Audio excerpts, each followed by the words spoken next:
Bonjour tout le monde, content d'être ici avec vous pour parler de comment impliquer efficacement l'environnement grâce à connexion familiale. Euh, oups, ici, OK. Mes objectifs de la journée, finalement, pour cette présentation, c'est de démontrer qu'un environnement engagé de la part des membres de l'entourage, des membres de la famille, font une différence pour l'être cher, les patients. Et je vais décrire qu'est-ce que le programme Connexion familiale est, tout en expliquant aussi l'impact de ces compétences à l'aide d'un exemple d'un cas d'un participant, d'un membre de la famille qui a suivi le cours Connexion familiale à travers ces 12 semaines. Euh, Ici, j'ai cette citation qui dit, nous ne pouvons pas changer le passé, mais nous pouvons certainement changer l'avenir. Et ça me parle beaucoup car ça m'amène à poser la question, pourquoi vraiment je trouve ça si important d'impliquer les familles? On sait très bien que les troubles de santé mentale n'affectent pas seulement la personne concernée, mais aussi touchent profondément tout l'environnement familial. Les familles souvent vivent dans un tourbillon d'émotions complexes telles que la peur, la frustration, l'impuissance, l'épuisement et la culpabilité lorsqu'ils essaient de soutenir du mieux qu'ils peuvent leurs êtres chers. Puis c'est une réalité que moi-même, j'ai vécue personnellement avec ma fille. Nous faisions tout notre possible du mieux qu'on pouvait avec les outils qu'on avait dans le temps pour pouvoir la soutenir. Mais nous n'avions pas finalement les connaissances ni les ressources nécessaires pour la faire efficacement. Ma fille était une nageuse, une athlète remarquable. Dès l'âge de 12 ans, elle suivait un entraînement de haut niveau pour espérer de faire les Olympiques en natation. Malgré ses réussites, elle avait beaucoup de mal à gérer ses intenses émotions qu'elle vivait, l'intensité de ses émotions. Et c'était seulement 8 ans plus tard, à l'âge de 12 ans, qu'elle avait finalement eu le diagnostic de BPD ou le TPL. Et vous pouvez imaginer qu'elle avait développé avec le temps, finalement à se sentir, à se percevoir comme un fardeau pour nous. Elle voyait l'impact de sa souffrance qui donnait pour nous vraiment un déséquilibre familial et dans un élan désespéré de vouloir nous libérer de cette douleur, elle a mis fin à ses jours. Elle n'avait que 20 ans.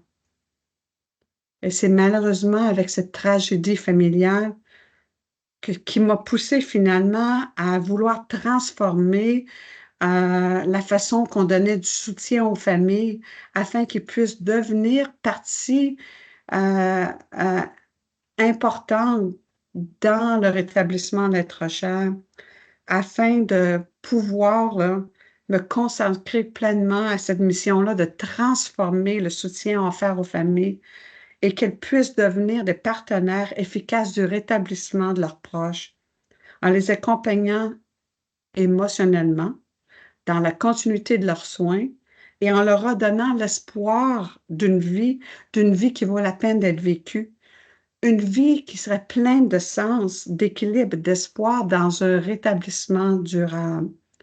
C'est la raison pour laquelle, pour moi, lorsque je dis nous ne pouvons pas changer le passé, nous pouvons certainement travailler à changer l'avenir afin que les familles deviennent partie intégrante de la solution pour le rétablissement de leurs êtres chers. Et c'est sûr que c'est un grand défi.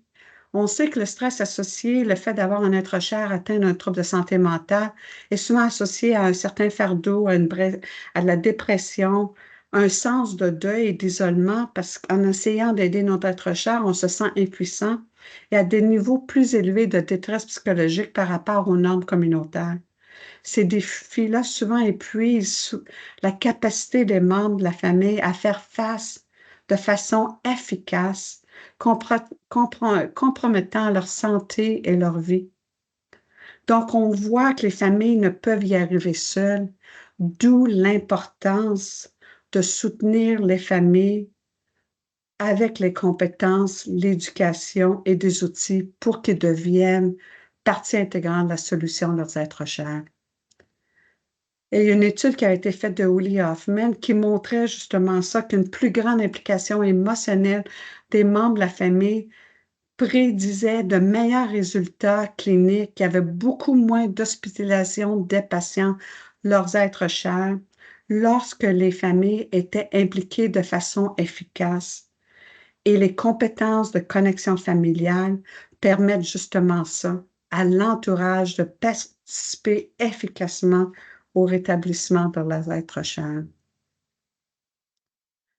Beaucoup d'études ont démontré par la suite justement l'impact de connexion familiale, comme quoi que ça réduit la dépression, le chagrin, le fardeau des membres de la famille, qui augmentait leur sens de maîtrise et d'autonomisation afin qu'ils puissent regagner un certain équilibre dans leur propre vie pour aider leur être cher. Et ceci réduisait l'invalidation dans l'environnement familial de l'être cher. Et non seulement ça, améliorait le bien-être de la famille entière. Donc, ceci permettait aussi aux membres de la famille de rester impliqués efficacement dans le rétablissement de leur être cher et un sens de pouvoir respirer à nouveau ce rétablissement dans l'environnement familial. Maintenant, regardons ensemble qu'est-ce que c'est finalement connexion familiale. C'était créé en 2002 par Perry Hoffman et Alan Frazzetti et c'était un programme qui était fondé sur des données probantes et protégé par des droits d'auteur. Et c'est un programme qui est généralement offert dans la communauté. C'est un programme qui est manualisé de 12 semaines, qui offre l'éducation et des compétences et des stratégies par des parents aidants pour des membres de famille qui soutiennent un être cher avec un TPL ou encore d'autres troubles connexes. Le programme est offert gratuitement aux membres de la famille de personnes touchées par le TPL et des défis connexes, comme je viens de mentionner. Voici ce que les familles ressentent une fois qu'ils ont pris le cours de connexion familiale. Notre environnement familial est beaucoup plus calme et le niveau d'anxiété est plus faible. Nous sommes capables d'avoir des conversations ouvertes et aimantes et de voir de l'espoir. Connexion familiale a permis à notre famille d'acquérir des fonctionnalités. Ces compétences nous ont permis de communiquer d'une manière complètement différente. Maintenant, prenons un moment pour regarder les objectifs et la structure du programme de connexion familiale. Les 3 piliers sont de fournir une certaine psychoéducation aux membres de la famille, aux membres de l'entourage, pour leur donner une information sur les recherches, sur la circulation émotionnelle, sur le TPL et sur le fonctionnement familial, tout en leur enseignant les compétences, des stratégies basées sur la thérapie comportementale dialectique, afin de leur donner des capacités d'adaptation individuelles et familiales pour qu'ils puissent regagner un certain équilibre pour améliorer leur efficacité en soutenant leur être cher. Et tout ça est fait dans le but de leur fournir un réseau de soutien, parce que souvent, les membres de la famille aussi se sentent isolés, sentent qu'ils ne savent pas où aller chercher du soutien afin de faire du sens dans la situation dans laquelle qu'ils sont pour pouvoir regagner un certain équilibre. Souvent, les familles arrivent avec beaucoup de désespoir et ressortent après 12 semaines avec beaucoup d'espoir. Les premières semaines, on a souvent des commentaires tels que comment puis-je guérir mon être cher pour je valide mon être cher, il a besoin de validation. Mon être cher est manipulateur, irrespectueux et paresseux. Cette citation est souvent changée par mon être cher souffre, est capable et fait de son mieux en ce moment et a besoin de ma compréhension, de ma compassion. Les commentaires tels que je ressens tellement de culpabilité est transformé dans des sentiments d'autonomisation, un sens de maîtrise afin de regagner un certain équilibre et de reconnaître qu'ils font du mieux qu'ils peuvent et que le blâme n'a pas de place dans cette situation-là. Finalement, qu'ils sont ensemble et ensemble, c'est possible d'aller sur le chemin du rétablissement. Et souvent, comme lorsqu'on a des commentaires, comment puis-je fixer, entre guillemets, des limites à mon être cher? Ça se transforme en j'observe mes limites sans jugement et je les communique clairement, efficacement à mon être cher. Maintenant, voici une situation d'une participante à Connexion familiale. C'est une mère de 3 enfants âgée de 40 à 55 ans. La fille du milieu est diagnostiquée avec un TPL et la famille vit dans une communauté rurale. Donc, avec cette personne-là, je vais vous décrire les 12 semaines ou les 6 modules de connexion familiale et vous partager ses commentaires au fur et à mesure qu'elle allait à travers ces 6 modules. Donc, commençons par le premier. Donc, le premier est l'introduction, le module 1.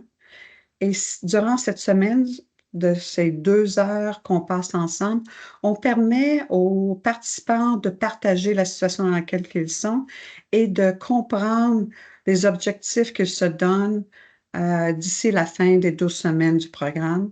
Et on leur donne l'éducation ou on partage avec eux la compréhension de qu'est-ce que c'est la dysrégulation émotionnelle de PL.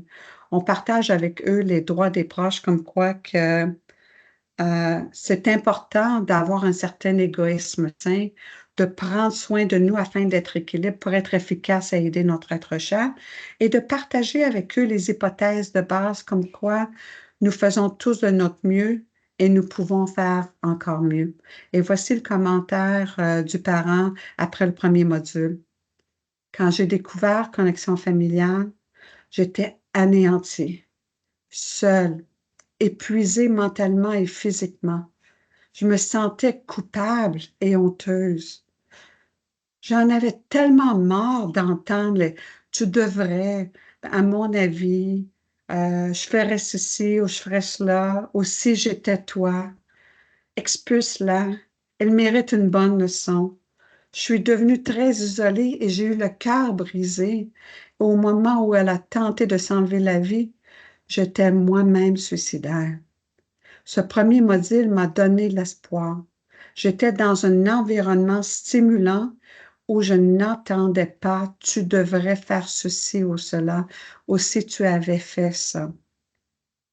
Par la suite, nous allons dans le module 2, passons une semaine à comprendre qu'est-ce que la théorie biosociale et qu'est-ce que ça veut dire les vulnérabilités émotionnelles pour comprendre dans le modèle transactionnel, à savoir la façon que j'agis et réagis, va avoir un impact sur la réaction et l'action de l'autre personne dans cette transaction-là, afin de comprendre comment on peut apporter du changement pour avoir un résultat différent dans l'interaction avec notre être cher. Donc, voici le commentaire du parent. Dans ce deuxième module, j'ai retenu que ma fille souffrait beaucoup. J'ai appris que la dysrégulation émotionnelle était un trouble grave de personnalité et que je n'étais certainement pas seule dans ce cas. Je pouvais reconnaître ma fille dans tous les critères. L'empathie a commencé à faire son effet. Les hypothèses de base m'ont fait penser différemment, ce qui était totalement différent de à quoi j'étais habituée. En quelque sorte, je pensais toujours au pire. Voir tous ces gens vivre les mêmes choses m'a donné de l'espoir. Par la suite, nous allons dans la pleine conscience relationnelle. Dans ce module, nous passons 2 semaines à mieux comprendre pourquoi la validation est si importante, puis la validation dans l'environnement, afin de changer l'environnement de l'être cher pour qu'il puisse voir que finalement, nous sommes ensemble dans cette situation. et de comprendre aussi la pleine conscience de nos propres émotions et de avoir la pleine conscience aussi dans nos relations. Et quand on parle de l'esprit sage, on regarde vraiment les différents états d'esprit et de comprendre que si on accède à notre esprit sage, notre esprit éclairé, c'est plus facile pour nous de diminuer nos propres jugements, de voir les situations de façon bénigne, de pouvoir se réguler afin de rentrer dans l'interaction avec notre être cher de façon efficace. Et bien sûr, c'est important de parler d'émotions lorsqu'on parle d'émotions primaires et secondaires et de voir l'impact de nos propres émotions dans nos propres réactions. Qu'est-ce que les émotions nous portent à vouloir faire et de comprendre que si ces réactions-là sont vraiment justifiées ou est-ce qu'on devrait euh, avoir à changer l'émotion si ce n'est pas une émotion qu'on veut rester avec afin de comprendre si c'est efficace ou non. C'est une chose qu'on parle souvent avec nos familles, c'est est-ce qu'on va avoir raison ou on veut être efficace? Donc, c'est important pour nous de comprendre l'impact de nos émotions et de voir aussi l'impact de l'émotion de nos êtres chers afin de changer l'interaction de cette transaction. Voici les commentaires du parent. Même avec les meilleures intentions, apprendre à quel point mon environnement était invalidant était déchirant. Il était définitivement temps de faire un changement et de transformer mon environnement en un environnement validant. Par la suite, on passe 2 semaines dans l'environnement familial. On regarde les compétences liées à l'environnement et c'est de là qu'on voit l'impact du bien-être individuel et le bien-être familial, comme quoi qu'ils se sont intimement liés et l'importance de comprendre que le jeu du blanc n'a pas de place dans cette relation-là, qu'on doit vraiment voir les choses d'une façon bénigne et l'importance aussi de la pensée dialectique. La polarisation, finalement, n'aide personne à pouvoir amener du rapprochement. Et pour être capable de faire tout ça, on amène aussi la compétence de l'acceptation radicale. Dans le sens, c'est important d'accepter la réalité dans laquelle on est. Et souvent, c'est des choses qu'on ne peut pas nécessairement changer, d'où l'importance d'accepter radicalement la situation dans laquelle on est. Et ce n'est pas parce qu'on accepte la situation dans laquelle on est qu'on lâche prise, qu'on décide d'abandonner, mais bien d'accepter la situation dans laquelle on est afin de pouvoir prendre cette énergie-là pour pouvoir travailler sur du changement avec notre être cher. Donc, voici le commentaire du parent. J'ai commencé à m'impliquer davantage émotionnellement avec mes filles en essayant de trouver un équilibre entre prendre soin d'elles et prendre soin de moi. Ma fille pensait que ça sonnait faux au début. Elle a quand même apprécié le changement, aussi lent et petit soit-il. Et là, on va pendant 3 semaines avec le module 5 qui est concentré sur la validation. On regarde les cibles de validation, les différentes façons de valider. On regarde les obstacles à la validation. On pratique la validation et l'auto-validation.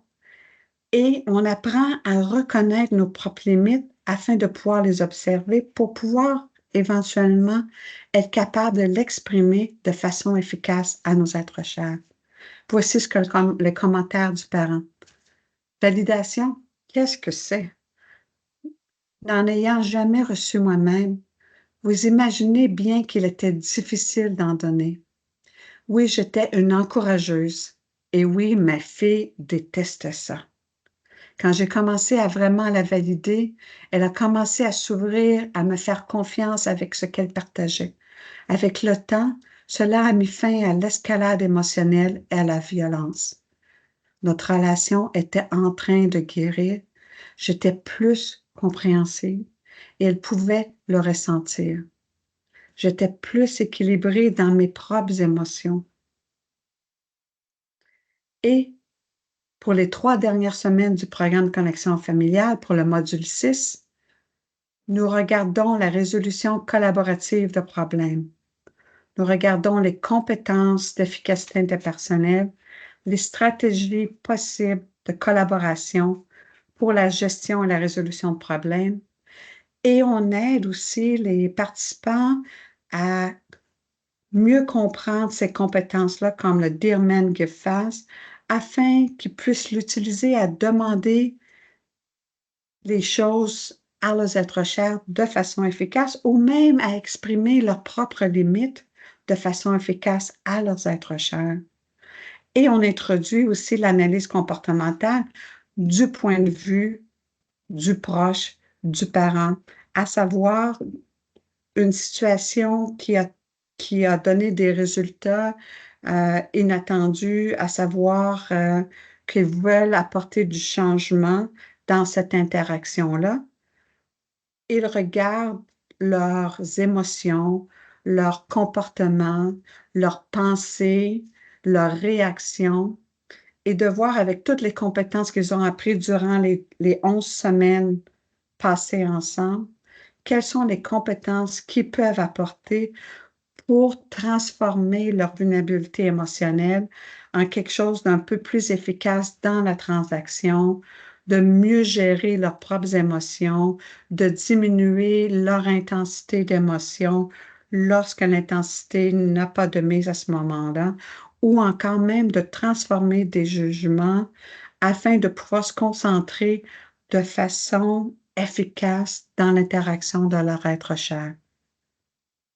Donc, voici un résumé très rapide des 12 semaines et j'aimerais ça maintenant de partager avec vous un commentaire d'un être cher après que le membre de la famille ait suivi le cours de connexion familiale. Écoutons-la. Souvent, avec ma mère, avant, un des problèmes des accrocheurs qu'on avait le plus, c'est que je me sentais pas validée souvent. Puis, même si ma mère a la validation, c'est pas nécessairement quelque chose qu'elle a comme d'office. Avec la TCD, quand moi, je lui nomme que je me sens moins validée, bien, elle, automatiquement, ça vient, elle va chercher ses outils qu'elle connaît, puis elle est capable de me valider dans ce cas-là. Puis moi, je suis capable de le nommer, elle est capable de l'accepter. Puis elle a les outils pour me valider, mieux me répondre, puis pour revalider avec moi les choses que je lui ai dit, parce que des fois, je ne m'exprime pas nécessairement de la bonne façon. Puis dans plein de situations, des fois, c'est juste des affaires de la vie de tous les jours, là, de faire une tâche ou peu importe, qu'on se comprend mal, mais avec justement valider puis répéter des trucs comme ça fait qu'on se chicane moins juste par rapport à des choses là, banales. Là. Ben, admettons, j'y raconte ma journée au travail, puis ben, ma mère, elle va venir avec des solutions.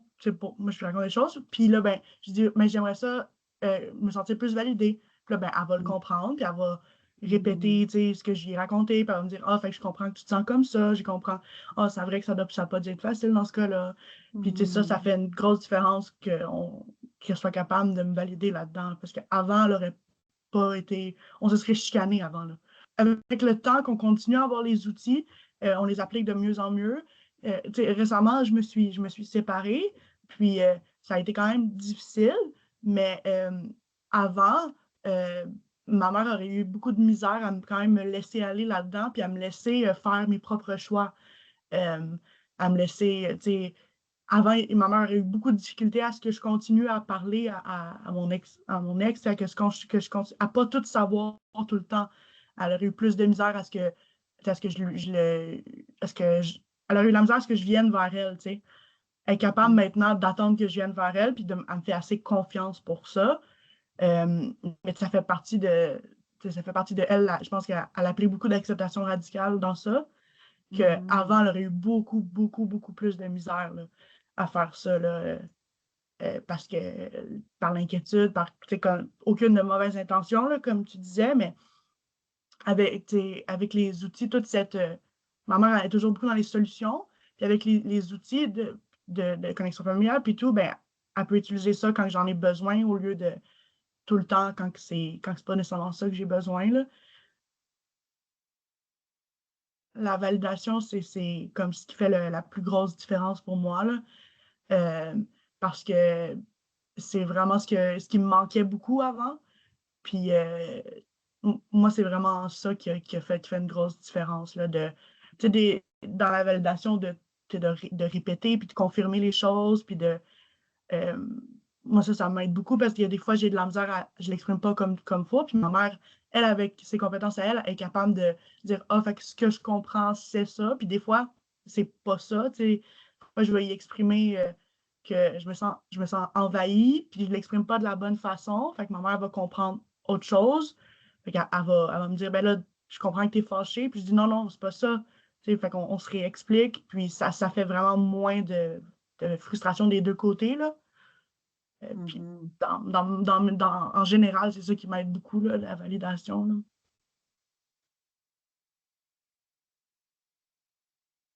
Tu sais, c'est le jour et la nuit, là, moi et ma mère, on était très, très conflictuels. On s'est toujours beaucoup aimés, mais on s'est toujours beaucoup pognés. Puis, tu sais, c'est sûr que j'ai vieilli, mais ça va beaucoup, beaucoup mieux, là. C'est vraiment dans parler, puis dans se comprendre, puis dans se valider, puis dans se laisser un espace, là, que ça fait une grosse, grosse différence.